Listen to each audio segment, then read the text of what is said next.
Hello, everybody, and welcome to Honey Badger Radio. My name is Brian. I'm here with Allison, and this is Maintaining Frame number 116. How can men compete with cameras? Where we're going to be talking about a bit about this. Well, I don't know. It's something that's been on my mind a lot lately. I had a conversation with Lindsay about solipsism and narcissism, and some people, they say, oh, this is, it's social media or it's or whatever, right? There's just a lot of chitter chatter around the topic, but I kind of want to just put my finger on it because I'll be the first to do misogynist stuff. If anybody, I will take the slings and arrows, and only as a man can I actually demonstrate that. So I have a suspicion that we live in a time. Patriarchy? No. We live in a time. Society? Well, you know what? I didn't want to say society, so I just said time. We are living in a time where things are so good, even with all of this sort of existential thundercloud stuff over our heads. So many people that live in this part of the world, in the West, have it so good that they're just finding things to be upset about. And most of those people are women. And I'm going to explain what I see, and you guys can determine whether or not I'm on the mark or whatever. And I know that Allison has talked about this too. So we're going to be looking at a couple of different things, a couple of websites. We're going to be talking about a meme that's going around, and there's actually some academic work that's been done on this.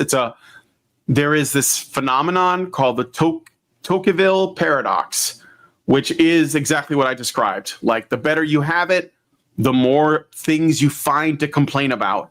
And I think it contributes to essentially the existence of women like Manifestel and the people who follow her and adore her.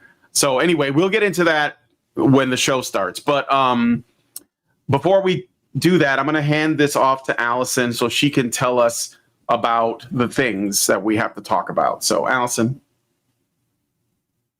you're not, I can't hear you. Why aren't you? Because I am muted. Oh my God. Okay. All right. So once again, we are doing our monthly fundraiser. It's at feedthebadger.com/support. We have $325 left to the month. And I want to do a big thank you to Craig C for putting in $25. Thank you, Craig C. And if you would like to make sure that we can bring you this content, please do go to feedthebadger.com/support. Just a bit of an announcement. We are going to be attempting a meetup in Calgary. The first time since 5 years. Yeah, in 5 years. It's been 5 years. Yeah. The Koofalope, galloped into our world, into all of our respective lives. So it's been about 5 years, and we're going to attempt to have another meetup in Calgary, of all places, on the 28th of September. So that's coming up. Mark that down on your calendars. And so after we finish the monthly fundraiser, we'll roll it over into helping to fund the meetup. So once again, that's the 28th of September.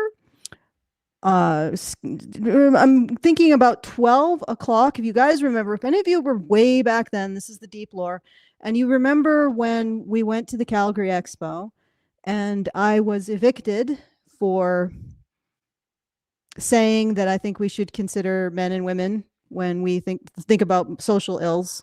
I was evicted by essentially a bunch of mean girl feminists. We had a meetup in a park beside the expo, which they subsequently swatted. But that park was called the Reader Rock Garden Park. Do you remember that park, Brian? We had a cheese platter and there were some people. Actually, Lindsay showed. Well, that's when I met her, and she showed up there with like some kind of. I think it was a vegetable platter, but it might have been a meat and cheese. There was a meat cheese platter, but there was also vegetables.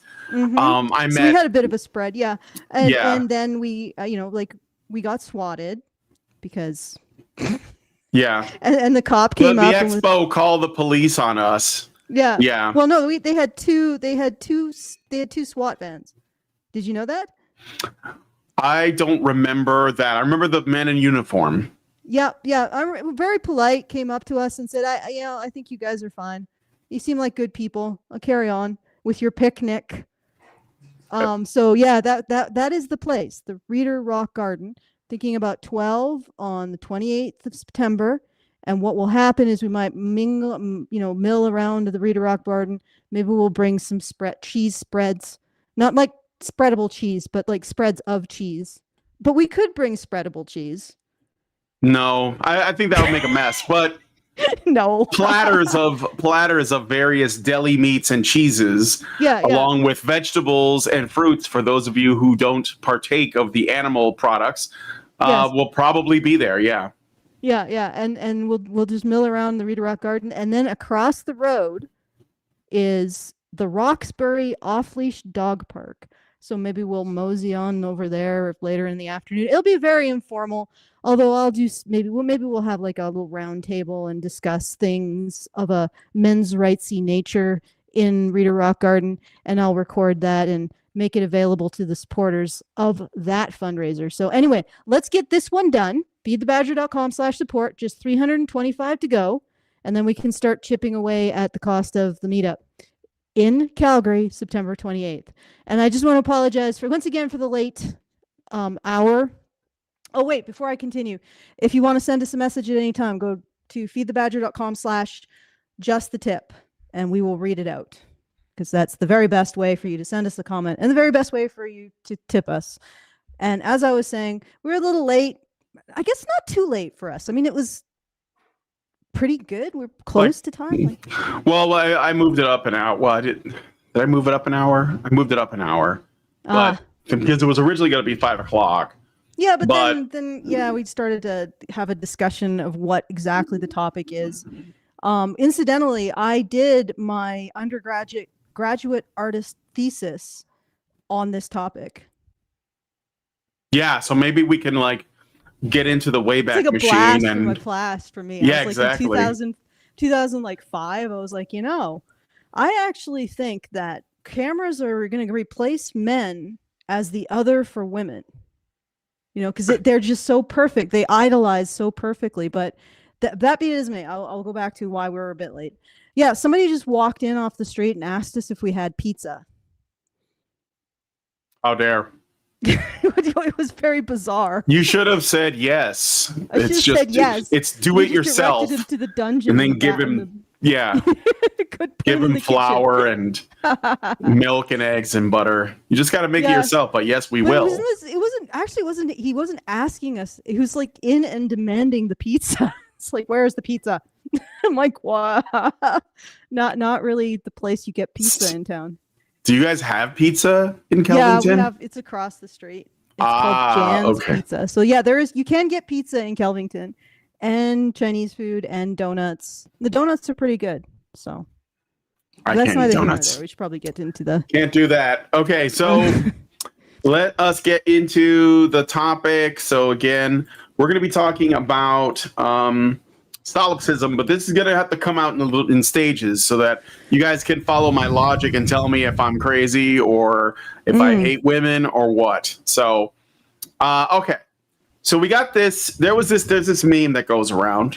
It's called the POV meme, where you essentially, you show something from your point of view, and then it shows what it looks like. But women are not doing this meme correctly. And I think that it's high treason to not do a meme correctly, to get a meme wrong.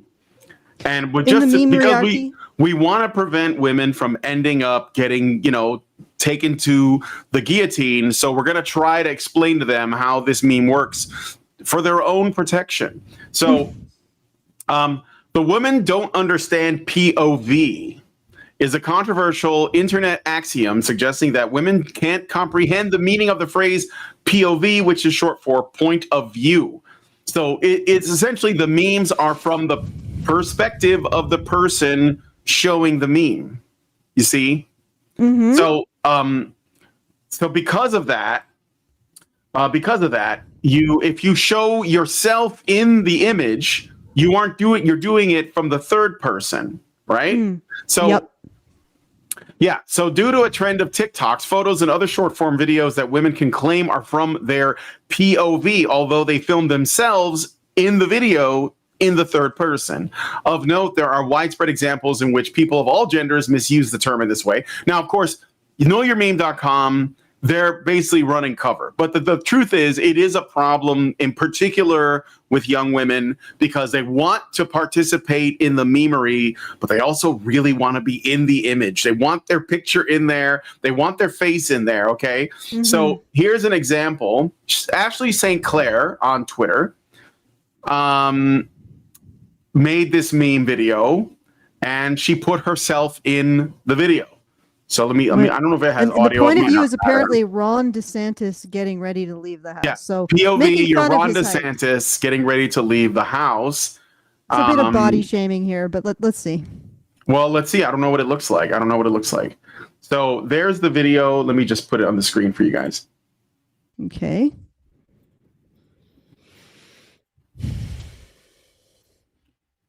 Oh, she's making fun of the platform shoes that he wears to like increase his height. Yeah, because he's short, right? Because that's so funny, short man. Ha ha ha. And this is Ashley St. Clair herself not getting it because essentially she is making herself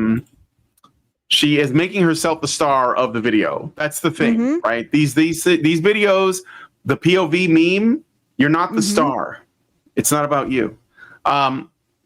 One of the earliest known posts attempted to explain why women's inability to understand the term POV was posted by Twitter user SchizoFreak on May 7, 2022, who opined the following.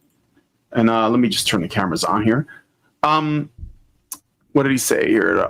Social media shifted the POV women view life through. It's impossible for them to return to first-person view now. They've become permanent third-person viewers. Everything is done for an audience. They're all starring in their own little dramas, end quote. The tweet gained over 130 retweets and 1,300 likes in 2 years. It's not really that great. No, it's not. But I mean, I guess like tweets will get buried over time. So to say that it's across 2 years is kind of like slightly unforgiving because like, I have tweets that have gotten 100,000 impressions, but they're not getting as many now because I haven't that was like, months ago. Right. So yeah, it's a little bit weird to be like across this period of time because they disappear. Okay. So let's see some other things people have said here.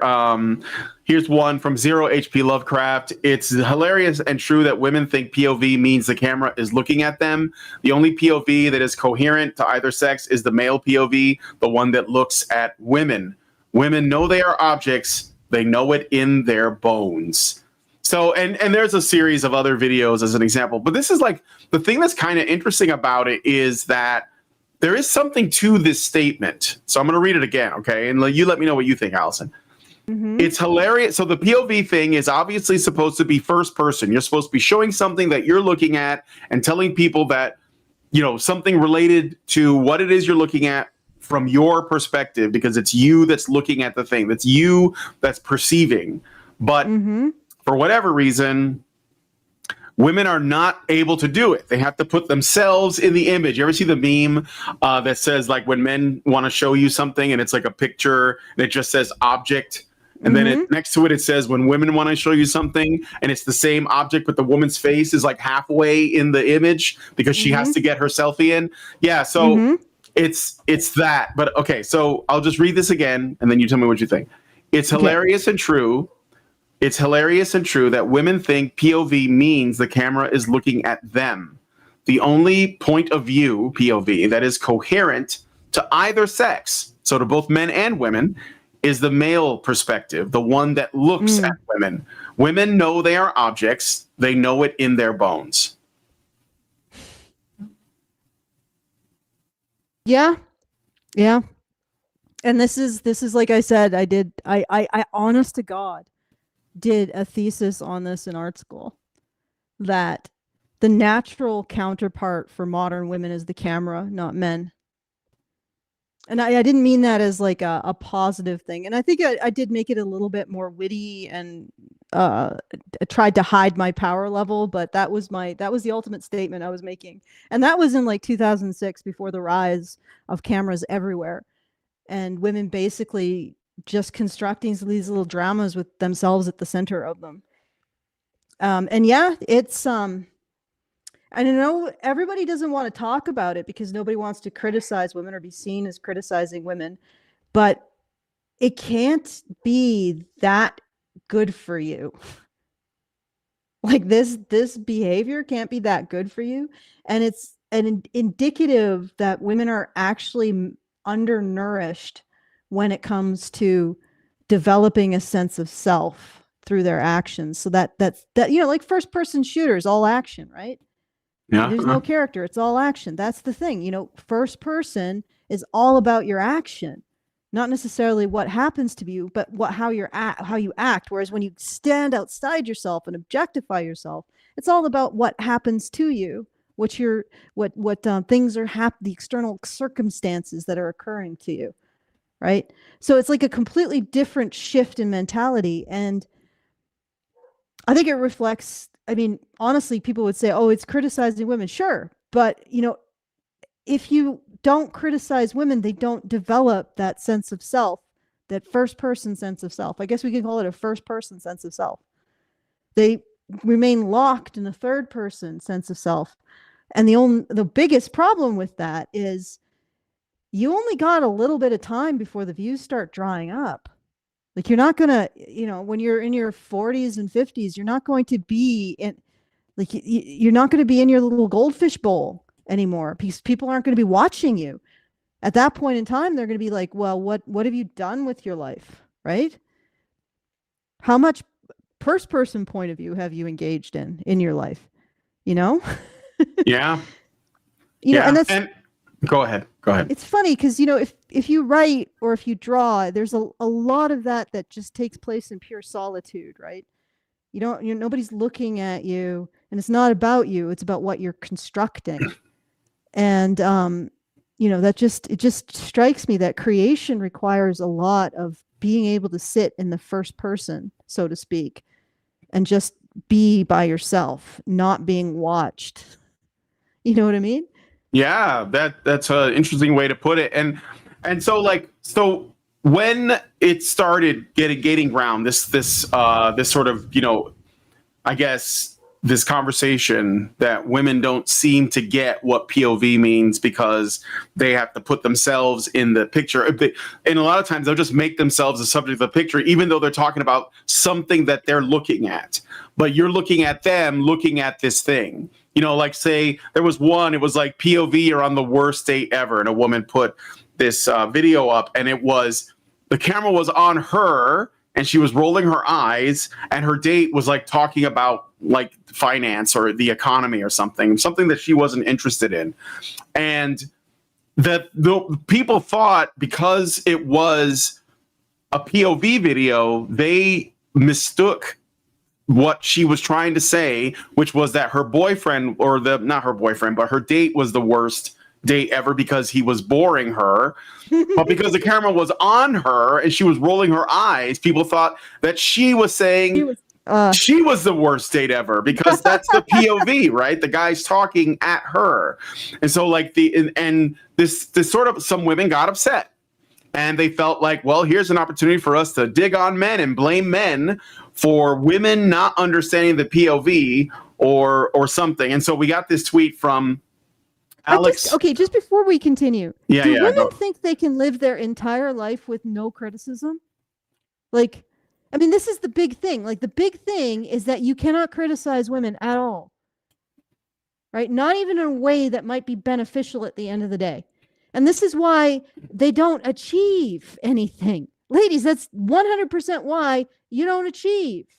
It's because you don't accept criticism. Well, it's because we can't call you losers when you don't achieve. Yeah. Well, and also women cannot one of the best things that I ever learned is not to associate being a woman with being a victim. I don't like criticism. I don't think anybody likes criticism, but at least it hasn't become an existential horror for me. Because criticism means that you are the primary actor, which is absolutely in contradiction, in opposition with being a victim. So once you identify as a victim, you can't be blamed for anything. So I guess that feels really good. You can't be criticized for anything. So I guess that feels really good. But you can never improve anything either. All right. Yeah. So Alex Kashuta made a tweet where she, and this is like a blue check mark, not that it means anything in 2024. She says women don't understand POV because they don't watch as much porn or play first person shooters. It's not an IQ test. They just don't get to see it in the categories bar every day. You live first person, Alex.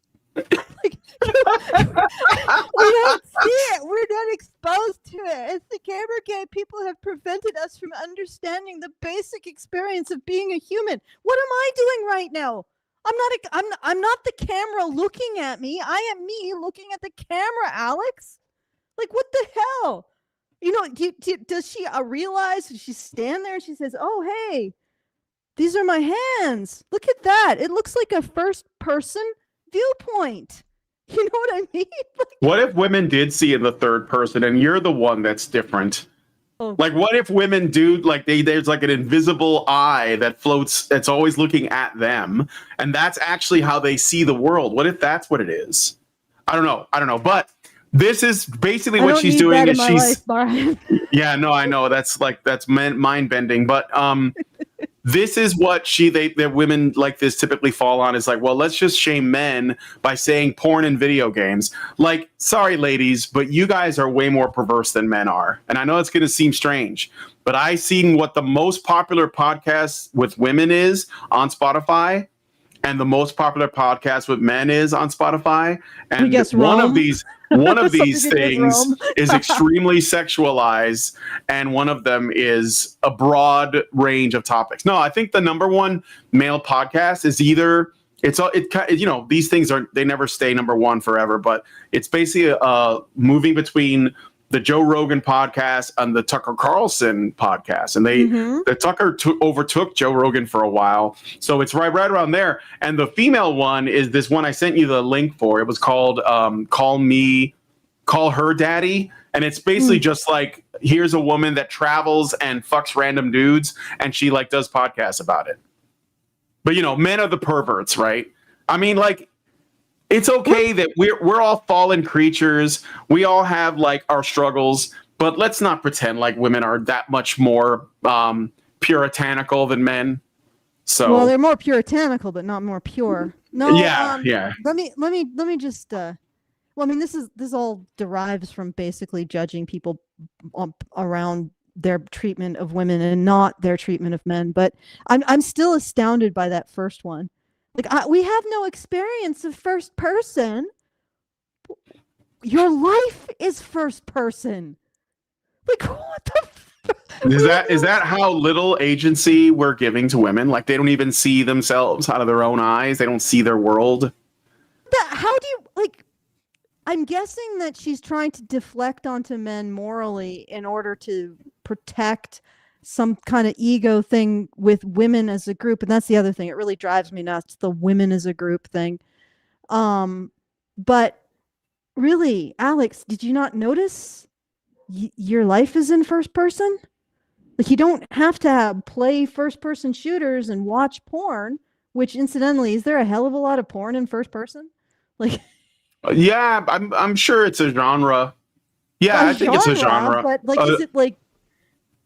Well, I mean, there's. I don't know. I don't keep up. I don't keep up with the times. But there used to be. Well, there was a category called POV. It's just where the camera was.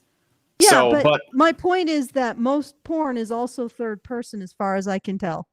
Maybe most I'm of totally it out probably. Maybe totally yeah. I mean, it's. But I haven't looked in a while. Saying, you don't like. Alex, your life is in first person. You don't need to play first person shooters to experience what first person perspective is. You should have, that should be the first thing you understand about perspective is I. And the fact that your defense of women makes me even more embarrassed to be a woman. Please stop. Okay? Good Lord. Like that even just proves the point. Do you see that? I mean, and of course, know your meme is caping for women, but her response more illustrates the point that they're making than anything else, anything they have said. You see what I'm saying? So, Alex, you live your whole life first person. You should be intimately familiar with it. You should not need to see it in porn and games to know what first person is. Okay. So there was a response, and it was a try. I guess it was from @very moisturized, which is a pretty awesome name for Twitter, and in disagreement with Alex Kashuda, who claimed that, oh well, we don't watch porn or play video games. So very moisturized said, and you guys tell me what you guys think. Respectfully, this is not why women don't understand POV. They don't understand POV for the same reason they struggle with categorical judgments or abstract reasoning. It's very difficult for them to conceive of objects outside of a solipsistic frame. The fact that male-oriented entertainment has POV as a category is more a testament to the fact that they find this a more relatable way of looking at the world as a subject, not an object. Conceive of, just let me look at that. I'm going to struggle with categorical judgments or abstract reasoning. It's very difficult for them to conceive of objects outside of solipsistic frame. I'm actually starting to wonder about that from having argued with a lot of women.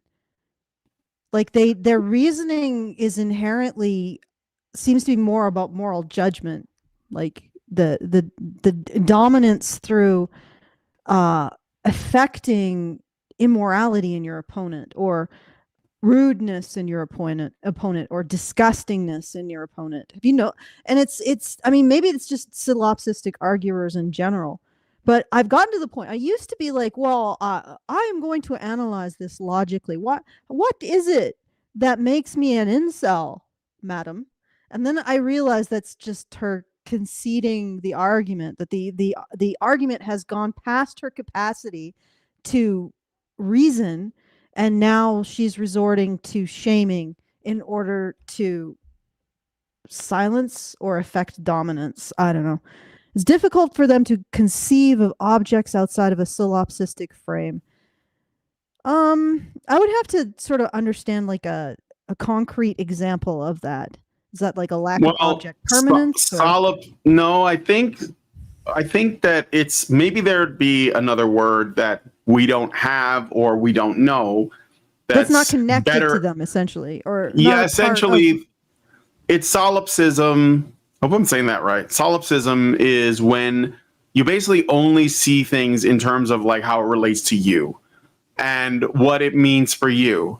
And maybe in a way this is like an evolved characteristic that was useful to women, you know, but now that we live in the safest, most prosperous, most abundant time in human history, even with, like I said, this sort of dark cloud that hangs over everything, these women who are divorced from that dark cloud, they don't know it's there, right? They're still carrying forward that idea that their experience is like they only see what they like themselves in everything. Like, and they see, maybe even this is why there is like this concept of a sisterhood. Maybe they also only see themselves in other women. And so when they stick up for women, they're really just sticking up for themselves through them. And it's not even, honestly. Yeah. Okay, sorry, continue. No, I was just going to say, I'm not saying that this is inherently bad. I just think that there is a part of it that can obviously get out of control. And I think that it's only going to be made worse because of how safe women are. And that's kind of why I wanted to like what I'm bringing these other things together for is that now I've been saying this for a while. I think that modern Western women have it so good.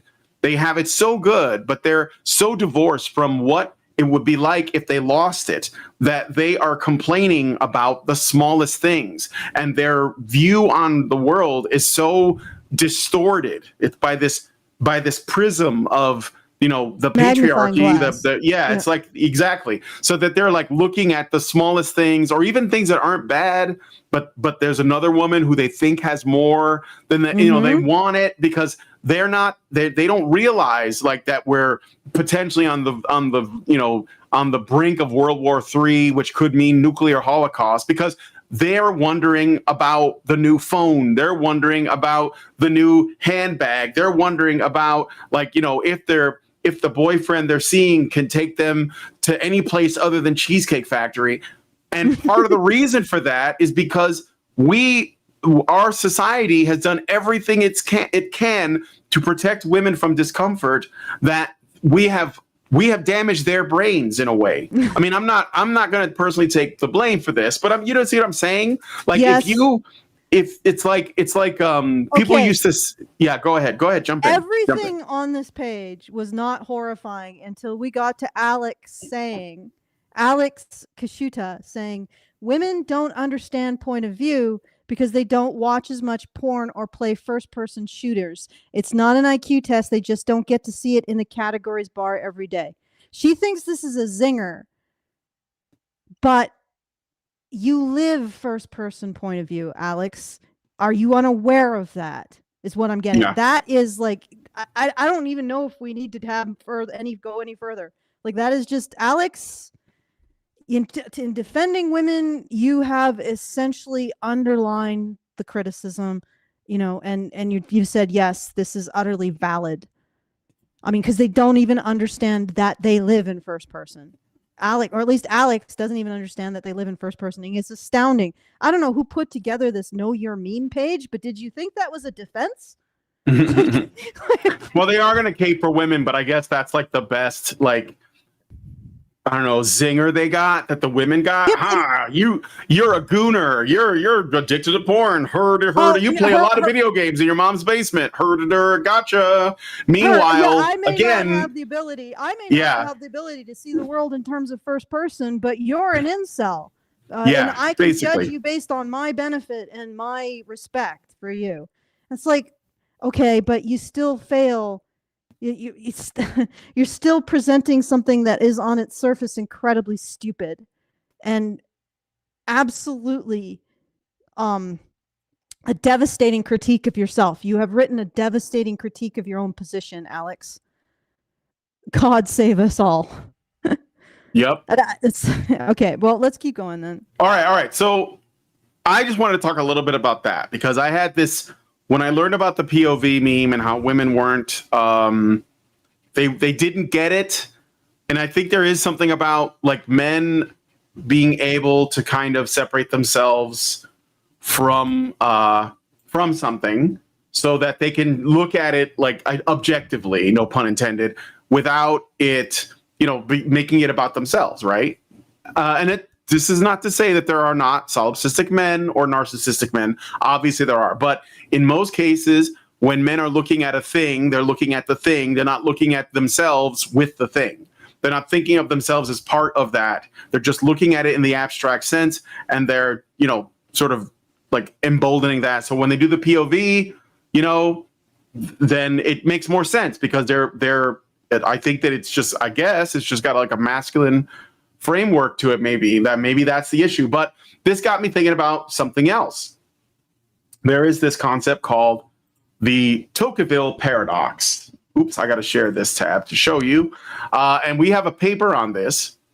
There is a paper. This is a paper. When does reform provoke rebellion?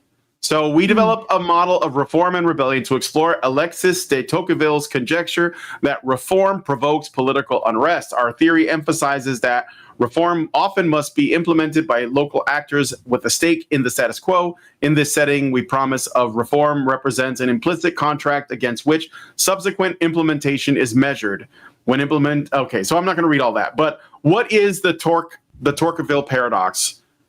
The concept is that so you're in a civilization, okay, and the civilization has all kinds of problems. We have like systems that we need to put into place so that we can make life easier, so that we can continue to grow the population in a safe environment that has some degree of like resources that we can continue, right? So you're a tribe. They find a place. The earth is good. They start tilling the soil. They start building homes, and they start to settle in. And then they do other things. They bring in the cats to kill the rats. They make the space secure. They put a wall around their village, whatever. And the more of that we get, the more safe and secure and abundant and resource plentiful and population is growing and and whatever, the more of that we get.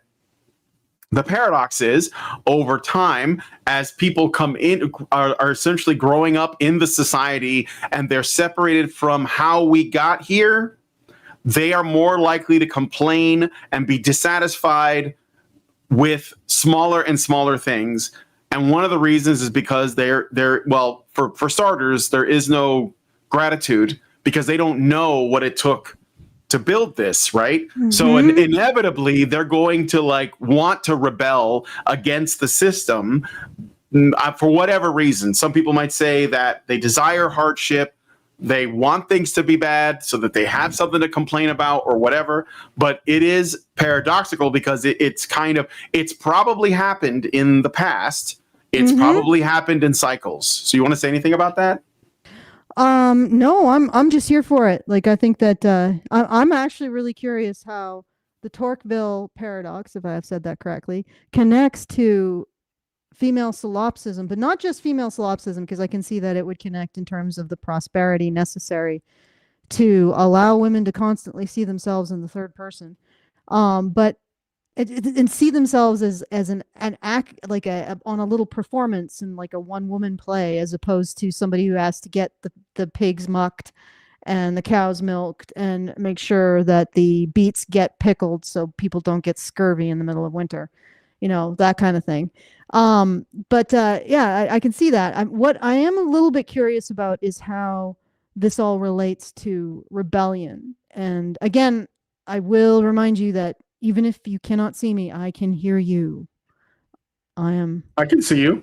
Oh, yeah, I see what you're saying. So if you get up and walk away, wander off to go stretch, because migraine, then I can still hear you. Yeah, I know. I'm a gimp. I'm gimpy, right, guys. No, it's all right. I got another study similar, and it has a slightly different setup. So I'm going to read that out right now. So this is another study, the Tocqueville Paradox, a game theoretic perspective. In this study, we delve into the loosening collapse phenomenon within the framework of Tocqueville's paradox, utilizing the methodological lens of game theory. Traditionally, Tocqueville's paradox posits that revolutions and social unrest are not necessarily most likely to occur in the most oppressive and least free environments. Rather, they are more likely to emerge after a certain degree of political and social relaxation has taken place. This observation raises an evident question. Why does social instability and unrest tend to occur more easily in environments where the political system has become relatively relaxed and social pressures have been alleviated? We seek to explain this phenomenon through the lens of dynamic game interactions between rulers and the masses. So let me turn these back on real quick. So that's kind of what got my attention, because we've been responding to Manifestel videos and other feminist videos, and these are all women that are pretty well off. You can tell by the quality of the videos, by their physical appearance. They're healthy, they have money for makeup, they have money for clothes, they're doing well, but they're complaining about patriarchy and capitalism and all these things that supposedly are so awful. And I think it's because, again, when you are so divorced, and that's kind of the POV stuff, I'm trying to there is a link in my gut says there's a link. There's an intuition here. You're following a trail of intuition. My intuition says that. And maybe you guys can help me out in the chat, because I see a link there, but I can't quite explain it. Yeah, but I'm just going with my gut. This is what I do. So I'm from the streets, and the streets tells me there's a link here. So anyway, so they're doing really well, but they're still complaining. And they are, feminism is a revolutionary movement, whether they tell you this or not. I mean, they basically run everything, but they're never finished because it's all about like continuing the revolution, and they're okay with burning everything down. They're okay with burning it all to the ground to start over because they have this feeling that, like the phoenix, they're going to rise from the ashes, and it's all very romantic and stuff. But I feel like this is only more likely to occur in just how they said it. When where everything is really good, why does the social instability and unrest tend to occur more easily in environments where the political system has become relatively relaxed and social pressures have been alleviated? Like, women are more liberated now than they ever have been, and yet they're more miserable. So just something that I wanted to bring up because I think it's and here's I want to show you one other thing, and then we can like discuss if you like. Good. So All right. I got this video and I'm going to share it. Share this tab. Here we go. And this is just a clip from something called the MOA podcast or the MOA podcast. And basically, like, guys asking, there's a guy, he's asking women on the street how much money a man has to make to date her. Okay. And only someone who is as removed from reality as these women could make these claims. And this is kind of what I'm getting at. So let's play this. What would you want his income to be? I feel like this is gonna sound bad. I feel like 300,000. I would have to say 127, probably 150 to $250,000 a year. What? $100,000? Is that bad? 150, maybe to 250,000 a year. It would be comfortable. What kind of sure. question is this? I was just All right. I'm going to play through it's not long. It's like a little bit longer, like maybe 30 seconds. So we'll finish it off. I was having this conversation with my friend, and she was like, you have to manifest a husband, girl. Ideally, You manifest my it. Got it. husband needs to be making like 650,000. So you said you want 500K, but what do you think the median income is for a 30-year-old? 60K, 70K. It is $45,000. Oh my God, really? Yeah, I think it's 250,000. What? it's 52,000. What? No, it's not. Damn, America. All right. What the hell? So this is what I'm getting at. Okay. Do they just not understand numbers? Well, it is girl math, but more than that, why I think, and I'm being charitable. I'm being really charitable. Okay. I think women literally are so divorced from how much shit costs. They can just make numbers up that sound good. And it's based on probably like some celebrity somewhere was saying something about money, or they just see like, because they're always looking at what people who are doing better than them have. And because again, I think because this is, I mean, could it be that this is an aspect or a product of solipsism? Could it be that they're just like, well, I know like this amount of money that I made up exists in the world, so I should have it. I mean, I don't know what else it could be. You know, like seriously, $45,000 a year, 45,000. That sounds great. I would be great. Like Lindsay wouldn't work. We'd have a small place. I'd be super happy. I just, but these women are like 150,000 sounds about right. Like it's normal. And it's not just because they don't know math. I think it's because they have they're so protected from the realities of the world that they don't know. Like, I mean, like they're like babes in the wild. But anyway, what do you think? I think that's insane. I think that ultimately, I think you might be onto something with the whole. I mean, one of them is like you got to manifest a husband. How do you manifest a husband? What is that? All right, and if 30 million women are trying to manifest men who are part of the proportion of men only is like 1% of all men, so it's only like maybe 3,000 men. Doesn't matter how hard you manifest, that 3,000 men isn't going to be cloned. And as soon as if they, I don't know, if we lived in a world of infinitely, and that the problem is here. Okay. The problem is the benefit itself. It is the fact that they are getting comfortable, and though it's like constant hedonic adaptation. They're always getting comfortable with what they have, so they want more. And feminism, to speak to what you were talking about with the paradox, has always invited women to believe that they deserve more and that men are keeping it from them.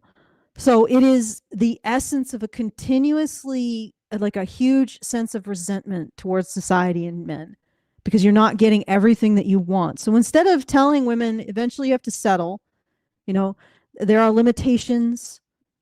You probably can't all manifest.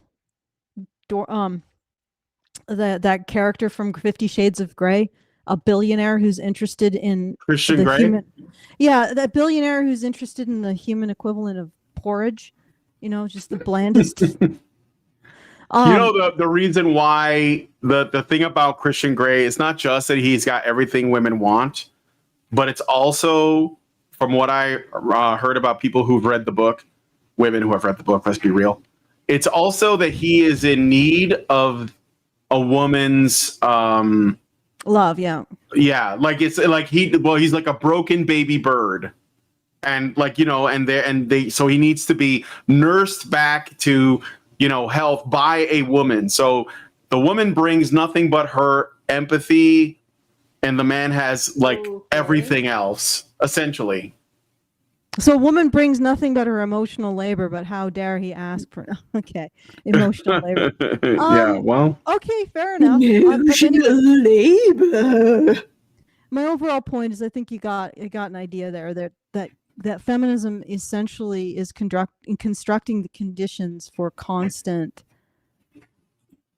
unhappiness, because the revolution that it proposes will never materialize. You cannot make someone happy if they're always looking for reasons to be unhappy.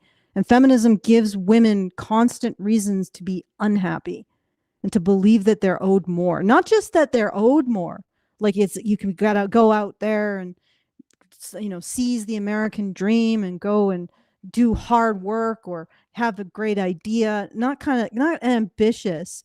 It's that they are owed more by others, first of all, not that they can go out there and seize it for themselves, but also that if they don't get more, it is because they have been transgressed against, that men have failed, and that they are less morally because they haven't provided this new more for women. And it's never ending. Like, there always is hedonic adaptation. Once you get used to 100,000, you need to get 250,000. Once you get used to 250,000, you need 1 million, right? It's always hedonic adaptation. So they're always striving for more. They're never content with what they do have. They never have gratitude for what they do have. And it's like a perpetual cycle of resentment. And what's interesting is I was watching this video that sort of went through the genesis of some current modern ideologies and previous philosophers. Now, I don't necessarily buy into all of the connections completely. I'd have to think about or look into it myself. But there was one thing that was really interesting, was this idea of struggle. I think it was Herodotus.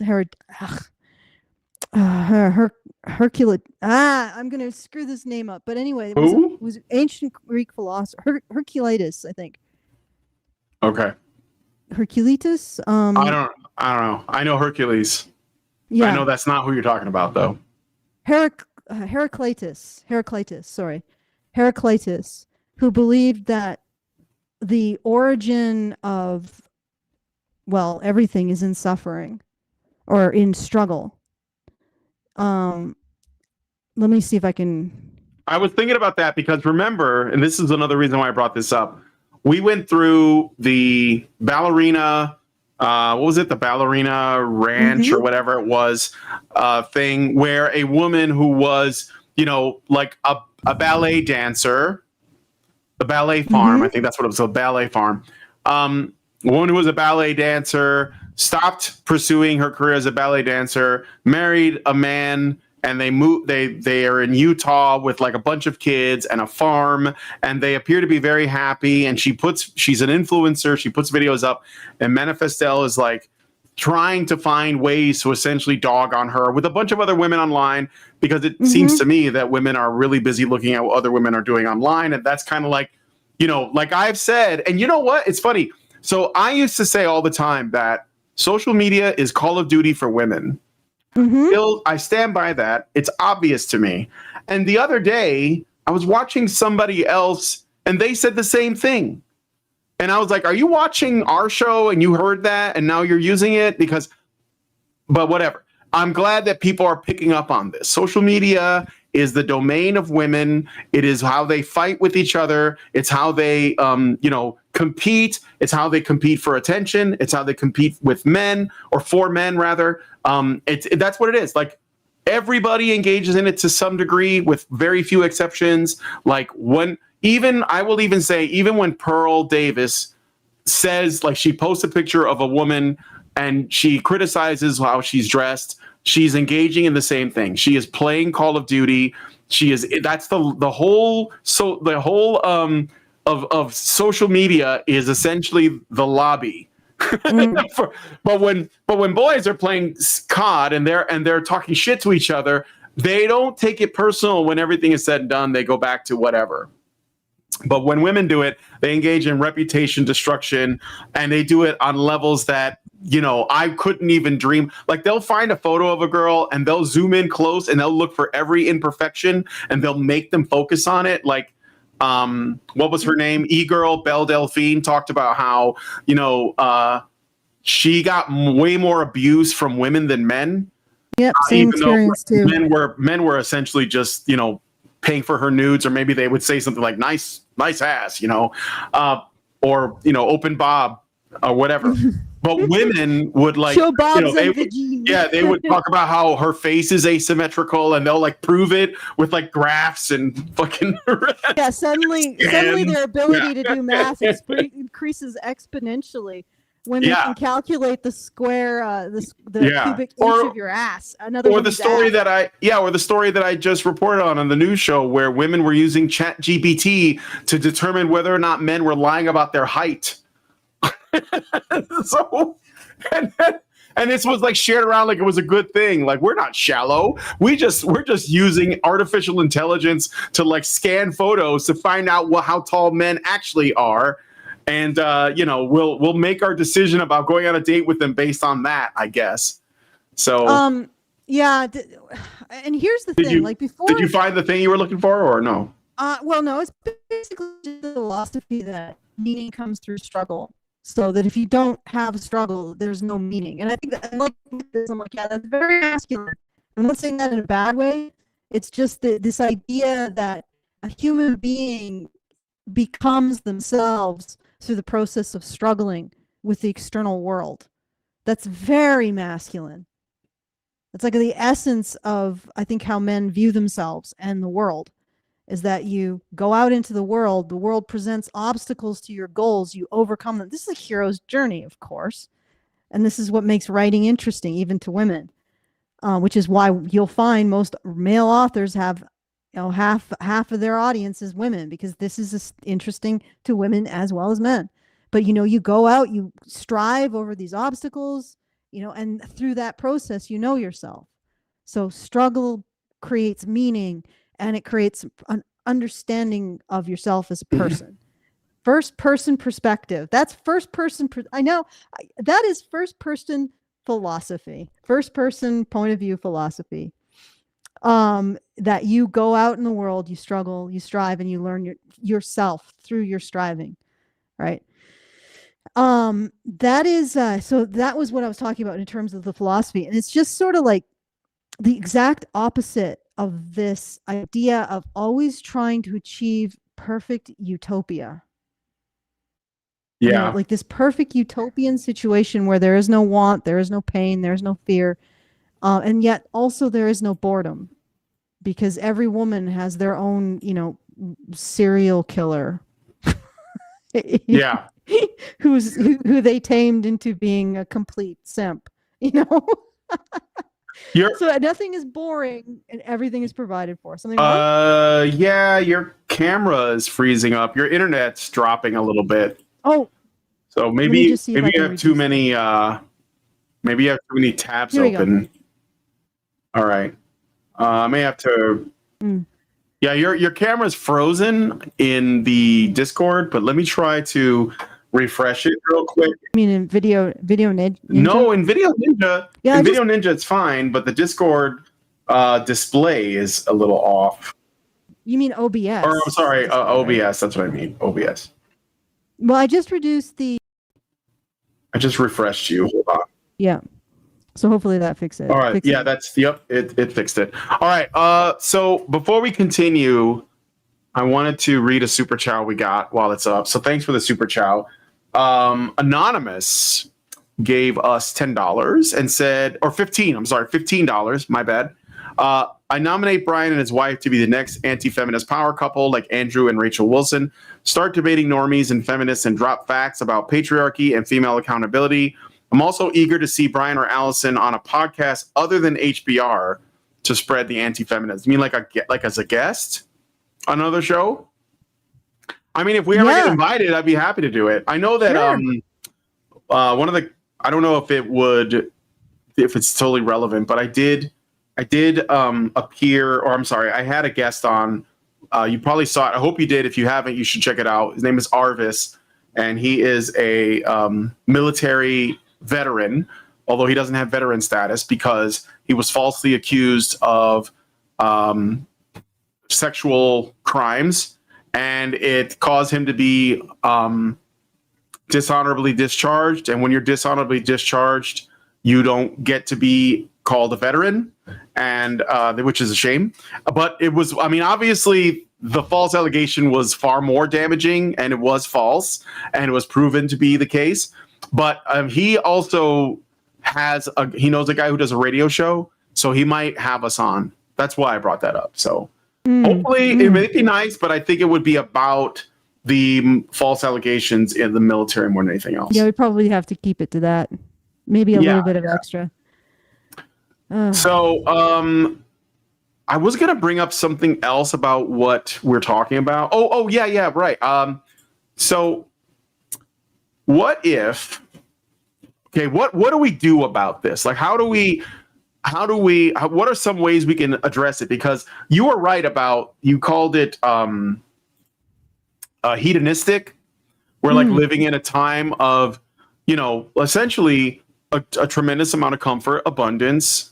It's resource plentiful. Again, all of this is, we could lose it very, very quickly if we aren't careful. And so we have this thing where people are separated from the means by which they're able to live the way they do, and they take it for granted.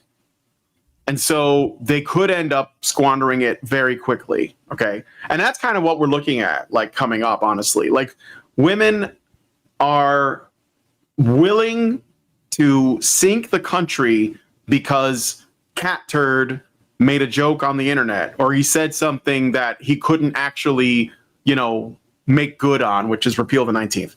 And women all over the political spectrum are like up in arms, and they're like, we'll vote for, we'll vote for the administration that's going to destroy everything if you don't treat us with respect.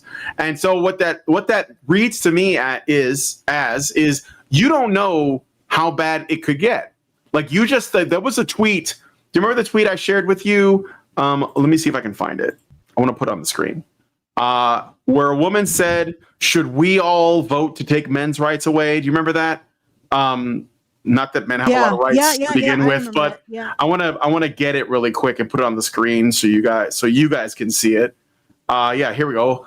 I'm going to put it on the screen, and then I'm going to read it to you all. Essentially what that means is if men have no rights and they're the ones who are responsible for the upkeep and maintenance of society functionally.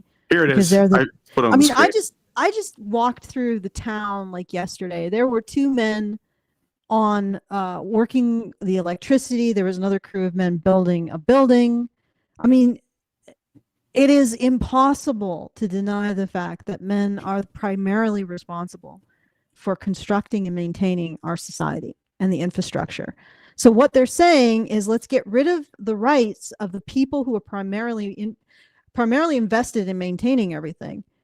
Why would they continue to maintain everything unless you have the ability to force them? Well, if we go back to a system based on force, I think modern women will probably not like the result. All right, because a system based by force is going to have to require men to use the force, right? And what happens when those men realize that they can use force for their own benefit? I mean, you've already created a society in which men are expected to do things not to their own benefit. At some point, these guys are going to realize that they're doing everything. What keeps them maintaining it? Like, what keeps them continuing to do this stuff when they don't have rights? Do they have compensation? Like, in order to have the benefit of money, you'd actually have to have an economy that makes stuff. And once you get into basically a slave, and you know what? Screw all of the logistics of that. That woman is talking about slavery, not just not having the vote, literally making men slaves. Like, this is not comparable to saying if you don't actually have skin in the game, you shouldn't have a vote, right? That's not comparable. Anyway. Yeah. So I just these are not two comparable things. And even more, just acknowledging the fact that history, because it had these demands on women or men, and it did not have these demands on men. I mean, let's look at the vote and let's look at the use of force throughout history. Throughout history, the government was just basically a utility. That's it. It was like the electrical company or the water company. It was just the first utility. And the first utility is, we can keep this area relatively safe for non-military activities. That's the first utility, the very first. Because if you don't have the ability to keep an area safe, nobody's getting water, nobody's planting, nobody's weaving, nobody is threshing, nobody's doing anything except running. So the first utility is keeping the area safe. Why did men, and that's the first government, right? Keeping the area safe. That's it. It's just the first government is just the utility of defense. Why did men have a say in that? Because they were the ones who had to defend it.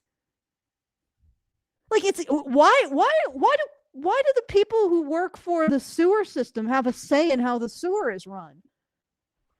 Why do people who, the electricians and working for the electricity company, why do they have a say in how electricity is delivered?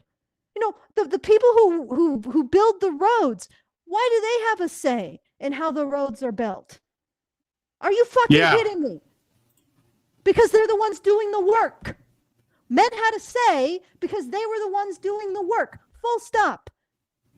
And then gradually government started to talk about, hey, we got this land that's sort of safe from outsiders, but there are insiders who are a bit of a problem. Maybe we should, bring the men together in posses and sort of, tell those guys to take a hike, right? That's like the first law and order. It's probably the next thing, the next utility.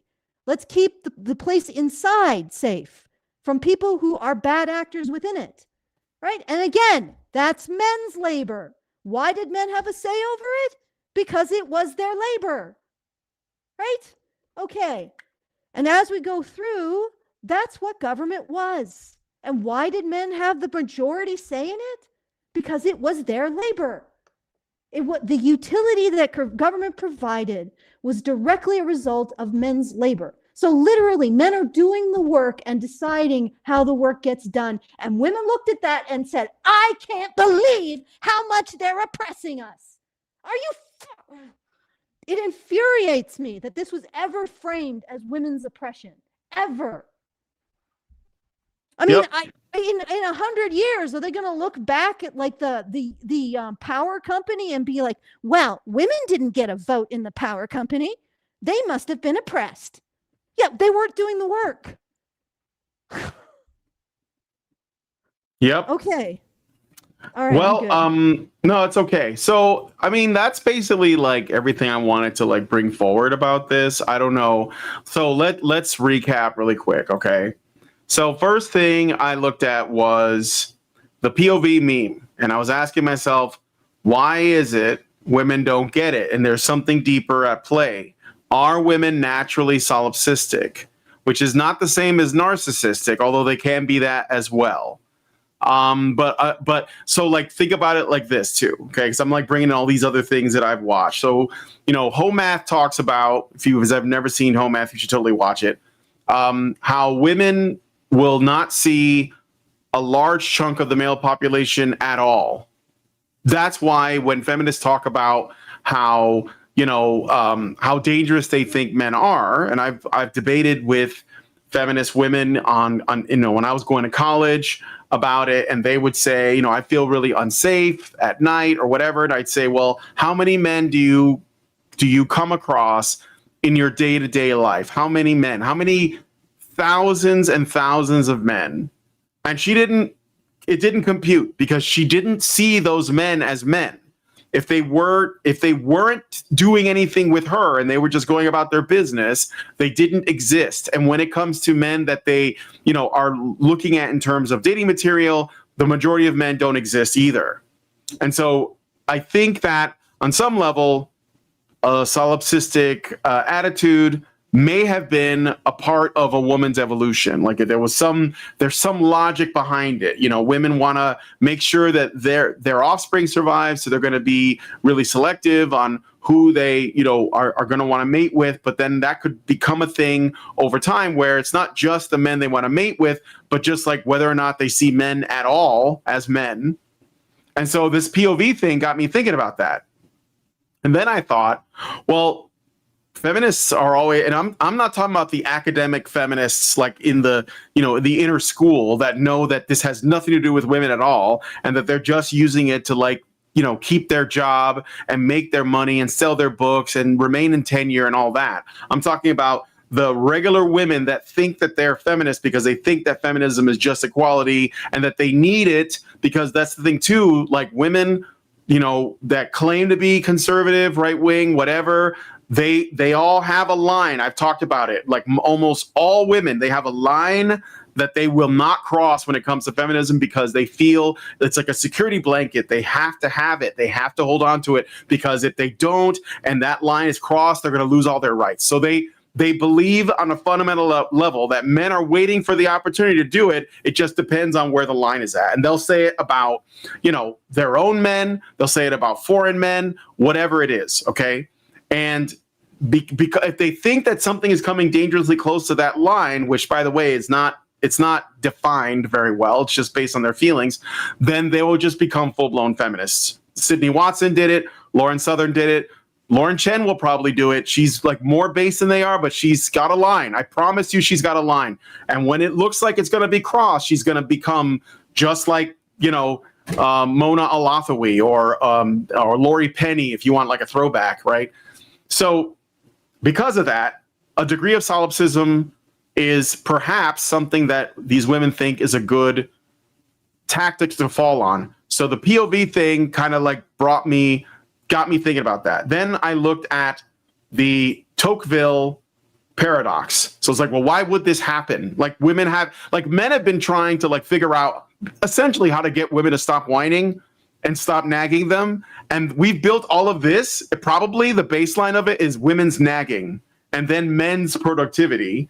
It gave us modern civilization. And women are like, well, all of those things have been solved. But I got to find something new to nag about. So they're going to nag about something else. And men haven't been able to say, you know what? No, we're not doing that. they're still like, well, how do we figure? We got to get them to.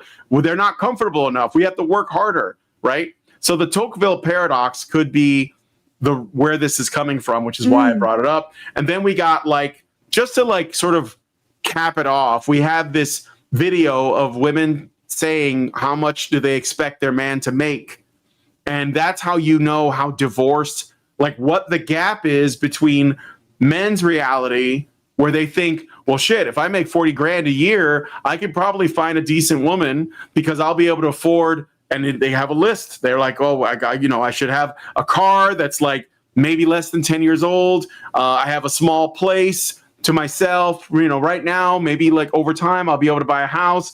Not getting into what is going on with the housing market, but I'm just saying this is what the logic is. Men are like, well, if I have this much education, this kind of job, and this car, maybe I can go on some dates. And women are like, what their expectation is completely on another planet. And it's probably because of influencers like Manifestel, which are far more common than you think. And that's why I mentioned that other podcast called Call Her Daddy, which is all about essentially being a modern woman. And I think that what it says to me is there's a massive gap in expectations for a life of any kind between men and women, and they're not able to meet in the middle, or not that there is a middle, but to understand each other's position. And there's a number of reasons for that, which I'm sure Allison will go into. But this is the problem we find ourselves. And one of the things that I think is also a big part of that is this, at least in part, a lack of grace for men's efforts and a lack of gratitude for everything that we have. And this is something, and this is also probably a product of a lack of humility, where people can say, you know what, I'm a piece of shit, I don't deserve anything, I'm really glad that I have this apartment, and I have a computer, and I have a phone, and I have a wife, that likes me half the time at least, or a husband, whatever it is, a boyfriend. So yeah, I mean, that's why I put this together, and those are my thoughts on that. Allison? Okay, I got stuck in my tabs. Yeah, I would say those are some interesting things to bring together into a cohesive whole. I'm still sort of shaking my head at Michelle Baker. Okay, fine, you do everything then. You want all ultimate say, then you do it. Well, that's funny, the Michelle Baker thing. Let me share this again for you guys so you guys can see it, because I think that it is interesting. Because let me read this and I'll explain why I think this is in line with what I've been trying to bring up. So Michelle Baker says, hey, women, we're the majority. Should we eliminate men's voting rights? Should we force them to get vasectomies? Should we make sure they get paid less than women for the same work? Should we imprison them for causing unwanted pregnancies? That's turning the tables. And what's funny about that is that Michelle Baker doesn't seem to understand that in order for her to do any of those things, she has to use men. So it's like they think that the system that exists, the systems that we have put in place, systems like the political structure, the government, the police force, the fire department, the military, democracy, a republic, whatever it is, these things somehow exist independent of the people that occupy them. So she's like, well, if we just vote to take away all of men's rights, then I'm sure we'll get them. And it's like, yeah, but you're asking men to do that to men. And while there are plenty of men who would throw men under the bus, I don't think they realize that the only way they could do that is to get men to do it, because it's like they don't think the system is composed of men. They think it's just something that they can just pull the levers on, like one of those Dr. Wily final bosses from Mega Man, and shit just happens. And I think it's funny because it shows you what I mean when I'm saying they're so divorced from reality. They think that these systems that they rely on, they think it's in the back. They think this stuff is just here. Like they don't know that in the blink of an eye, you could be without electricity, without running water, without the internet, without all of these, comforts and amenities, and that you'd actually have to survive on your own. And it would just become like, the episode of Survivor where you had like the women team and the men's team, and the men team were like partying, have a good time, catching fish, building huts together, and the women are crying and they're wet in the rain because they don't realize that these systems don't exist without cooperation, and men are boss at cooperation. So you need them.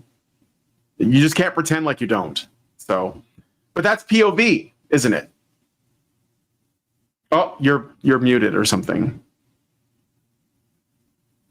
Can't hear you. Yeah, I know. I was just Okay. muted. Yeah, no, it's POV. I just, like I said, I'm astounded by Michelle, and I'm even more astounded by Alex. We don't have access to first person. Are you fucking like, how do you top that? How do you literally how do you have any analysis that we should make a monument to that woman's tweet and be like, okay, let's put in a time capsule and for the future. Why did Western civilization fail? Well, let us look at Alex's tweet. I don't know if you have it up there. Let's look at what Alex has to say about women not having access to first person point of view. We just don't have access to it. You live it. We should put this on a monument somewhere and be like, okay, you're probably wondering how our civilization collapsed. This tweet is why. This woman thought she was defending women. Women don't, Alex Kachuta, women don't understand point of view because they don't watch as much porn or play first person shooters. It's not an IQ test. They just don't get to see it in the categories bar every day. Alex. What do you think these things that you see from are? And the thing behind it that interprets, what do you think this whole system that you exist within is for? It's not for selfies. It is for the manufacture of the first person point of view into which you live or you experience life every day. You don't need to see it in your categories. You should be living it. The fact that you're not, and you consider that a defense for why women are ignorant of first person is terrible. It's like you just see a little crack in your wall, right? And you just go to it. And then the more you look into it, the bigger it gets. It's like some kind of crack into some kind of other dimension. The more I look at the tweet, the more I feel like my reason and logic is unraveling. Like Alex's tweet is like some kind of black body of pure and utter solipsistic insanity that if you stare at it too long, it probably should have like a warning. Hey, you might lose your mind. You stare at this too long. How have you gone through puberty and not realized you live in first person? Yep. So I got a Rumble rant I want to read. Okay. Rumble rant from NovaFan21. He says, for how much money is this? $1. I don't know why, but the chat thing cuts it off sometimes. And he says, I saw a video yesterday from Dev, Short Fat Otaku, where he talks about why women are having fewer kids, and he seems to imply the government and the economy play a bigger role than women's choices. Well, that sounds like something a statist would say. It's like the government is only able to affect your choices if they show up at your house with a gun. And there are incentives, like in the States. I don't know about Canada, because I know that's where he's from. In the States, women are incentivized to have kids without a man, which may then further incentivize them to choose to not to have kids at all because maybe they're having a hard time finding a man. But they can't make you. You still have a choice. Like, we can't pretend like women don't make choices, just like we can't pretend like men don't make choices. At least, to the degree that they can. But thank you for the $1. And then he gives another $1 and says, if you're interested in that video, I can make a summary and list of time codes when I get free time. Sure, go ahead. I'll check it out. All right. I don't know. I think that tweet is terrifying and hilarious and an existential nightmare. Well, we're obviously not going to get into this now because I have to find the research on it, but I have heard that the average IQ of Western women is going down. And I don't know if it's because of the brain, what do they call it? Brain rot on the internet. But when you look at the most popular podcast for women versus the most popular podcast for men, or the most popular podcast that men watch and the most popular podcast that women watch or listen to, It makes you wonder. Really makes you think. Okay. I wanted to say one thing about your whole social media is Call of Duty for women. Yeah. We've really got to do something because I would not put a young girl into that before she has developed a sense of her first person self. Yeah, right. Yes. Wow. Yeah, like maybe a young girl should play some Call of Duty so she knows what POV is before she goes on social media. Okay, all right. So I want you guys send in your super chows. feedthebadger.com/justthetip to send us a tip and tell us what you think about this content. I think that Brian is on to something. His street thinking. I don't know. It's my gut. I'm from the streets. I get around. I've been around, I think is the line. I've been around. Yeah, so I think his gut is on to something. So and tell us about that. Send us a message. feedthebadger.com/justthetip. I won't encroach on your territory about the comments there, Brian, but send us a message to Feed the Badger and support the show. feedthebadger.com/support if you want to hear more of these insights into women not understanding point of view. And astoundingly, in the article of women not understanding point of view, the Know Your Meme attempts to defend women by quoting a woman who apparently doesn't understand that she lives in first person.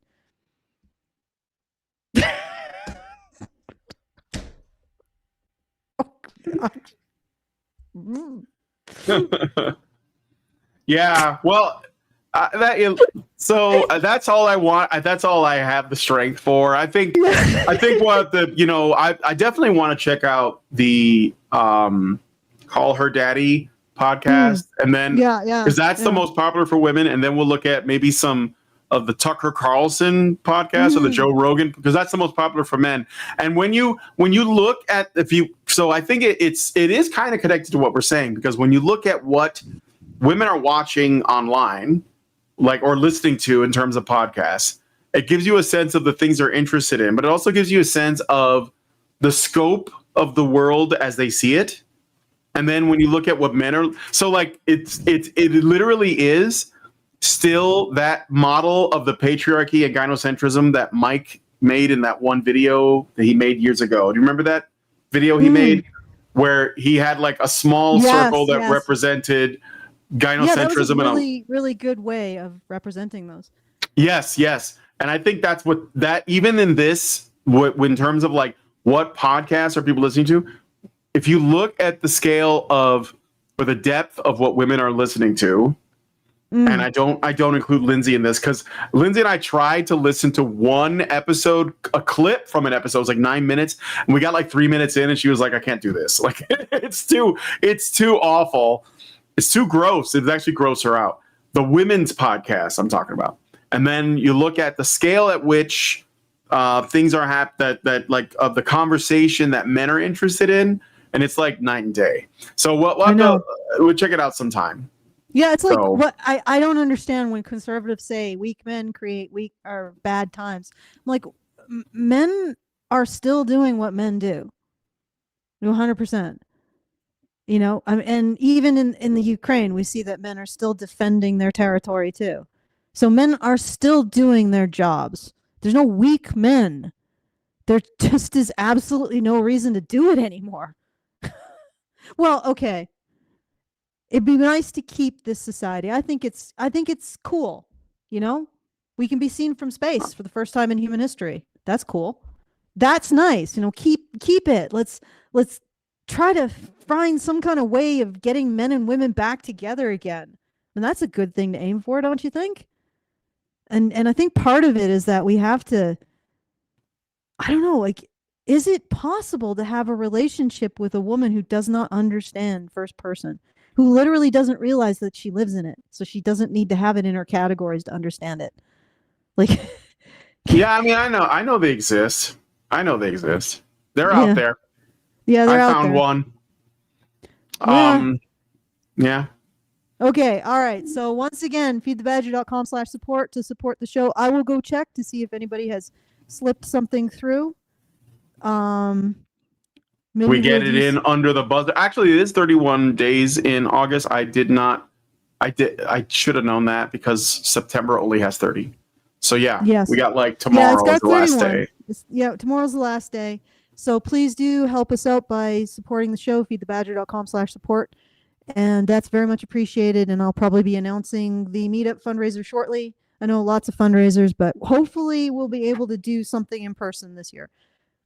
So look forward to that. Yep. Crossing my fingers that we'll be able Most to cross likely. the border without any issues. Oh, good Lord. I imagine it'll be okay, but yeah. Yeah. I'm Yeah, going to we'll try see. and cross all of my T's and dot all of my lowercase J's. All right. So once again, feedthebadger.com/support. And I'm handing it back to Brian. Okay, so if you guys like this video, please hit like, subscribe if you're not already subscribed, hit the bell for notifications, leave us a comment, let us know what you guys think about what we discussed on the show today. I have links to as much of that stuff as everything that mostly everything that I talked about. Some things I kind of like added on, so they're not in there, but you should look them up. And you know, we'll have time codes in the stream after tomorrow, so you can look up the section that you want to watch or listen to. And please, please, please share this video because sharing is caring. Thank you so much for coming on today's episode of Maintaining Frame, and we'll talk to you all in the next video. Have a good weekend, everybody. Are machines, dude. Okay, they are literal machines. They are talking point machines. They are impossible to fucking deal with, especially if you have like a couple dudes who have good memory on top of that too. Holy shit, you're fucked.